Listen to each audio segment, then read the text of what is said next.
How old were you when you first went to jail? 12. Bobby,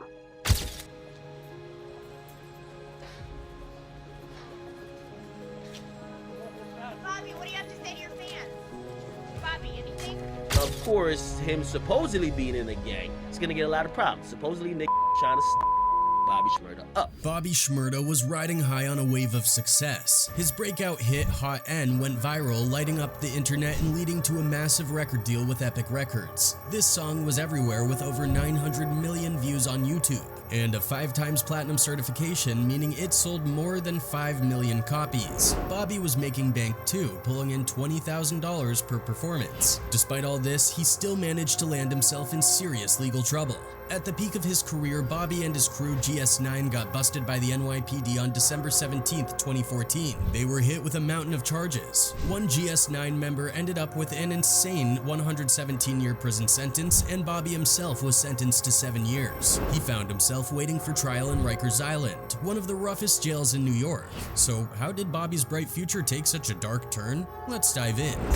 Tonight we're looking at the humanitarian crisis happening within the walls of New York City's Rikers Island. The jail complex, located on an island between the Bronx and Queens, has a long and dark history of violence. Bobby's run-ins with the law started way before he hit it big in the rap game. His first minor scrape with the law was allegedly nothing serious, but his first documented arrest came on June 3, 2014. He was hanging out with friends at his girlfriend's apartment when things went sideways. According to multiple sources, 2 cops were outside the apartment ready to execute a search warrant for suspected drug activity. The door was already open, so they peeked inside and saw Bobby with a joint in one hand and a gun in the other. The officers then took everyone in the apartment into custody, charging Bobby with criminal possession of a weapon, a felony. Bobby insisted the gun was just a prop for a music video, but the cops weren't buying it. However, Bobby's version of events paints a different picture. He claimed that the cops stormed in, lined everyone up against the wall, and tore the apartment apart looking for something incriminating. They found a firearm and decided to pin the charge on Bobby. He was then tossed into the back of a cop car and left there for over 8 hours. Later evidence showed that none of Bobby's DNA was on the gun. Court documents also revealed that Bobby's lawyer planned to argue against the search warrant, claiming it was issued under false pretenses. Bobby Shmurda's next brush with the law came near the end of summer in 2014. According to multiple reports, Bobby showed up with a group of people for a gig he had at a club in Queens. As soon as he arrived, he was greeted by a bunch of cops who were waiting for him. The police searched the vehicle Bobby was in and found a joint. They immediately pulled everyone out of the car and arrested them on the spot. Bobby's manager, Donnie Flores, had to go to the precinct to get them out shortly after, and in the end nobody was charged. But the most infamous arrest came a bit later. On December 17, 2014, in the early hours of Wednesday morning, Bobby and his friends were leaving Quad Studios. Yes, the same studio where Tupac was shot and robbed back in '94. After a long night of recording. According to multiple witnesses, the police arrested Bobby and 14 others. Among those arrested were his brother Javis and his close friend and fellow rapper Rowdy Rebel. The charges against Bobby were serious: conspiracy to commit reckless endangerment, drug possession, and gun possession. Bobby was looking at 8 to 25 years in prison. The other 14 faced even graver charges like attempted murder, assault, and drug dealing, which could mean life in prison. At the hearing the next day, Bobby pled not guilty to all charges and was held on a massive $2 million bail. According to several media outlets, the NYPD had been investigating GS9 for a long time, well before Bobby even became famous. To the police, GS9 was a gang, not just a rap group like Bobby claimed. They were allegedly involved in shooting at crowds in public places, drug dealing, and deadly battles with rival gangs. The cops even tried to use Bobby's lyrics against him in court, but the Supreme Court ruled that they couldn't be used as evidence in the trial. So Bobby embarked on his journey to await trial at Rikers Island. In case you didn't know, Rikers Island is definitely not a place you want to end up, even for a short stay. Rikers Island is an actual island in the East River located between Queens and the Bronx, and it's only accessible via a 4,000-foot bridge. It's the world's largest penal colony, housing 10 different jails that primarily hold local offenders awaiting trial or serving sentences of less than a year for crimes committed in New York. So Bobby Shmurda crossed that bridge and awaited his trial on Rikers Island, joining the ranks of around 10,000 to 12,000 other inmates enduring the same harsh conditions. At least Bobby joined a bit of rap royalty by doing time at Rikers. This is the same place where Lil Wayne served his 1-year sentence. In 2010, after getting caught with guns on his tour bus, and where DMX spent 40 days in 2000 2005 for violating his probation. But don't get it twisted. Just because Bobby Shmurda was the hot new thing in rap didn't mean he got any special treatment in jail. Rikers Island is notoriously violent and dangerous. If you need proof, just search Rikers Fight on YouTube, and you'll find enough gnarly prison videos for someone to make content for an entire year. The place is so nasty and brutal that it's often referred to as Torture Island. See in the video here a gang leader controlling a cell block, forcing two men to fight in what appears to be their version of fight night. This is all happening while a corrections officer stands nearby watching, failing to intervene. This nickname isn't just about the scary inmates lurking in the cells. It's also about the inhumane conditions that the residents have to endure. The cells at Rikers are freezing cold in the winter and unbearably hot in the summer, with numerous cases of inmates literally being cooked alive in the summer heat. Now, that's not the kind of hot Bobby Shmurda was talking about in his songs. If the oppressive heat is not getting to you, it's the threat of violence. Shanks and shivs are commonly made, carried, and used by more hardened inmates, leading to frequent stabbings and slashings. The level of violence on Rikers Island has led to numerous calls to shut the whole place down. Despite these calls and a decreasing inmate population, life on Rikers continues and inmates must always stay on their toes. Naturally, a big part of prison politics is the gang culture, and inmates at Rikers are often forced to pick a side as soon as they arrive. Rikers Island is notorious for being the birthplace of many New York gang sets, including the New York Bloods. These gangs originally formed as a way for African American inmates to band together and defend themselves against other race-based gangs like the white or Hispanic gangs that were running things on Rikers back in the day. Even today, the need for protection is clear. For instance, in June of 2020, the terrifying Hispanic prison gang, the Trinitarios, had a staggering 26 members indicted for stabbings and slashings at Rikers Island. And in December 2020, a member of the Bloods reportedly knocked out a guard's teeth. These incidents highlight just how dangerous and violent life at Rikers can be. Given this context, it's important to remember that Bobby Shmurda himself is gang affiliated. His crew, GS9, rocks the blue rag and identifies as Crips. So, when Bobby went off to jail, his family had every reason to be worried about his safety. In fact, not long after his arrival at Rikers, rumors began circulating among his fans that Bobby had been stabbed and in prison. Thankfully, those rumors were completely false. However, Bobby's time on Torture Island was far from easy. Upon arrival, Bobby and Rowdy Rebel were held in intake cells for 2 days, forced to sleep on the floor. On the floor. At first, me and Rowdy, we had stuck it up. We was in intake before they take you up. They had us sleeping in there for like 2 days. This kind of inhumane treatment has been a grim reality for Rikers inmates since the 90s. The feeding room, but Rikers is so overcrowded, just finding a bed for an inmate can be a problem. There's no room. There's actually no room. So where do they sleep? You're looking at them like, you mean sitting on the benches? But once Bobby finally got a cell with an actual bed, his problems were only beginning. He spent nearly a year at Rikers just awaiting his trial, constantly going back and forth from court, having endless conferences with his lawyers, and making countless phone calls and visits in a desperate attempt to make progress with his legal case. He was held on an absurdly high $2 million bail, which he couldn't scrape together. Surprisingly, his label Epic Records didn't want to put up the money either. While Bobby was stuck on Rikers and unable to make bail, he at least had plenty of phone privileges. He made good use of this time, calling into shows like Ebro on Hot 97, giving the public updates on how he was holding up behind bars. But of course, things took a turn when Bobby started getting a bit too fired up, suggesting that the NYPD was trying to frame him, which led to his call getting cut off. Bobby! 4 or 5 cops that night that had just grabbed me up, they told me that, yo, I don't want my kids listening to your music, this and that. Hello? During that call, Bobby shared some key details about his situation, revealing that he had been held in protective custody. Yeah, they got me in PC, man. They got me in protective custody. He suggested this might have happened because initially it seemed like he and Rowdy Rebel were in general population until they got into a serious altercation. So have you and Rowdy been together this whole time? Yeah, but they just took him to the box, man. You know, me and him had a little altercation with somebody, you know how that go. This brawl, which happened in April 2015, involved 4 Crips, including Bobby and Rowdy, taking on 2 Blood gang members they had an argument with. The fight escalated quickly, with punches flying on both sides until the guards broke it up using pepper spray. As a result, Rowdy got sent to solitary confinement, and Bobby eventually followed. Bobby called back into Ebro later that year, revealing he had also been sent to the box for fighting alongside Rowdy. Heard a whole bunch of rumors that stuff happened to me. Ain't nobody laid a finger on me yet. We went to the box over a little altercation. They put Rowdy in like this misbehavior. Now, solitary confinement on Rikers is no joke. The brutal conditions in this punishment wing were well documented in this harrowing ABC News documentary.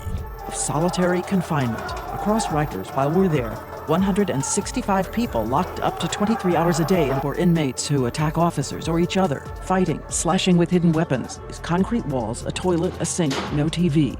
Cut off from most human interaction. It's not even possible to see through the opening on this door. And let's not forget, Bobby hadn't even been convicted of a crime yet. When he wasn't in solitary, Bobby was on the phone dealing with his legal troubles, which included firing his lawyer. While stuck on Rikers Island, going in and out of solitary confinement, Bobby managed to cycle through 3 different lawyers. First up was Howard Greenberg, also known as Greenberg Slim. Greenberg's initial strategy was to dismiss the entire 69-count indictment against Bobby and GS9 as a worthless piece of paper. While it's understandable that he wanted Bobby to win the case, calling the indictment worthless didn't seem like the most professional approach. Greenberg argued that there was a lack of evidence and claimed, quote, Bobby Shmurda is rich, why would he run around doing all of this gang stuff? Unfortunately, this strategy did not hold up because it did seem like Bobby, despite becoming a rich celebrity, continued to be involved in gang activities. Greenberg's approach quickly fell apart, leading Epic Records to replace him. Enter Kenneth Montgomery, Bobby's second lawyer. Montgomery, with a background in civil rights, brought a fresh perspective to the case. As a former New York City gang prosecutor, he suggested that comparing GS9 to a traditional mafia organization was wrong. Instead, he argued they were just a group of street kids from a tough neighborhood, sticking together and doing what they needed to survive. From this point, Bobby's case started to be presented more favorably in the media, highlighting the potential injustice of the indictment. However, it wasn't long before Montgomery got a closer look at the evidence against Bobby. Realizing how damning it was, he suggested to Bobby's family that the best course of action might be to take a guilty plea with the least amount of prison time possible. Bobby, furious at the harsh conditions he was enduring, wasn't having any of it. He wasn't looking to get a shorter sentence, he wanted no time and out of Rikers altogether. So in his next phone call, he fired Montgomery too. The third and final lawyer Bobby Shmurda had while he was locked up in jail was none other than Alex Spiro. This guy isn't just any lawyer. He's a heavy hitter, part of Jay-Z's Rock Nation legal team, Team Rock. Spiro's got a history of fighting for justice with high-profile clients like Meek Mill. He even managed to put Tory Lanez behind bars for Megan Thee Stallion, and somehow finessed Elon Musk out of that $190 million defamation suit after Musk called a cave diver a So if anyone could get Bobby out of Rikers Island, it was Alex Spiro. As soon as Spiro was hired, he showed a lot of promise. He adopted a smart strategy aiming to discredit the NYPD by arguing that they had framed Bobby. For a moment, things were looking up for Bobby and Spiro. But just like the lawyers before him, once Spiro took a good look at the evidence against Bobby, he realized Bobby would be royally screwed if he went to trial. At this point, reality started setting in for Bobby. He had been stuck in the hellhole of Rikers Island for about a year, watching his friends who were named in the same indictment receive enormous 100-year-plus sentences. In the end, Bobby had to take a pragmatic approach and accept a plea deal at Spiro's suggestion. Spiro guided Bobby into a global plea deal, securing a 7-year sentence for himself and his co-defendant and day one homie Rowdy Rebel. Rowdy's sentence was reduced from 12 years to 7 thanks to this deal. This 7-year plea deal has since gone down in hip-hop legend as the ultimate marker of friendship, with the suggestion that Bobby took 7 years instead of 5 specifically so that his boy could get less time. The reality was, of course, a bit more complex than that. And he said this, he said, I did it for Rowdy. They offered me 5 and offered Rowdy 12. They say the only way they'd give him 7 is if I took 7. So you know, I had to take 1 for the dogs. Despite the deal, Bobby had a moment of doubt at the last minute. In the courtroom, he pleaded directly to the judge, saying he was coerced into accepting the deal by his lawyer. He even tried to fire Spiro on the spot and drop his appeal. This left a frustrated Alex Spiro sitting right next to Bobby, shaking his head. The judge, however, wasn't having any of it. Bobby had to accept the 7-year plea deal he had agreed to. You can't really blame Bobby for wobbling at the last hurdle. Maybe this was the first time the full weight of his situation really hit him. After nearly 2 years rotting away in a cell, Bobby finally received his sentence, 7 years in prison. He had to return from the courtroom to his cell and start serving that full sentence immediately. It was a long, painful road to freedom for Bobby Shmurda. He had to navigate the treacherous life of prison where any slip-up could turn 7 years into 10, 20, or even a life sentence. On Bobby Shmurda's first day of officially serving his 7-year sentence, he had already been behind bars for a staggering 672 days. That sounds like a lot, but even with that time already served, his lawyer calculated he was looking at another 1,460 days at least. While he was awaiting his sentence, Bobby got a bit of a break from the horrors of Rikers Island, getting moved to the Westchester County Correctional Facility. Now there's way less info out there about Westchester compared to Rikers, which is probably a good thing since most of the media about Rikers is all about the terrible stuff that goes down there. Thankfully, in 2012, a rehab program allowed inmates at Westchester to make short films, reflecting on their experiences, giving us a bit more insight into what Bobby's life might have been like there. The place seemed to have decent recreational facilities. Inmates could shoot some hoops on the basketball court, the cells were simple and probably exactly what you'd expect from a jail, and inmates could pass the time playing cards or Monopoly.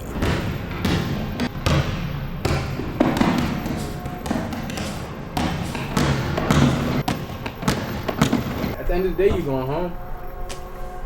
Yeah, but that's my man's though. I don't even know why he got tight like that. There was even a rec room with a TV where Bobby spent a lot of his time catching up on his favorite shows like 50 Cent's Power or laughing at the antics of Jesus and Miro. Bobby was apparently so inspired by movies he watched in jail that he even started writing 2 of his own.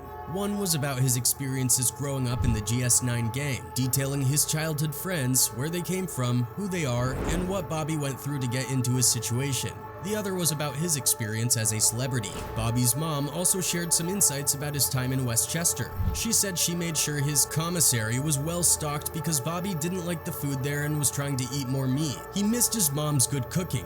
In Westchester, Bobby was also allowed a Walkman, headphones, and a notepad to write rhymes. When his mom told XXL about Walkman, cassette player, and radio, she mentioned sending him a bunch of Michael Jackson tapes. So while he was sitting around in the slammer, Bobby was writing a lot of music, and he was also receiving a ton of fan mail. In fact, Bobby later revealed that there wasn't a day that went by in jail without receiving at least one letter from a fan. Some people even sent him drawings. Bobby Shmurda himself said it was a letter from a 6-year-old girl which came to him while he was in solitary confinement that made him realize how much of a role model he had become. That letter taught him that the kids were watching and looking up to him, and if he wanted to get free, stay free, and continue being a role model, he needed to behave himself. Now, due to Bobby's high profile and celebrity status, he was also kept in protective custody at Westchester. This meant he had more privileges like daily FaceTimes with his mother and brother, and regular calls with famous rappers like Quavo from Migos, who apparently called Bobby frequently during his stay in jail. So Bobby had plenty to keep his mind and body occupied while he was doing his time there.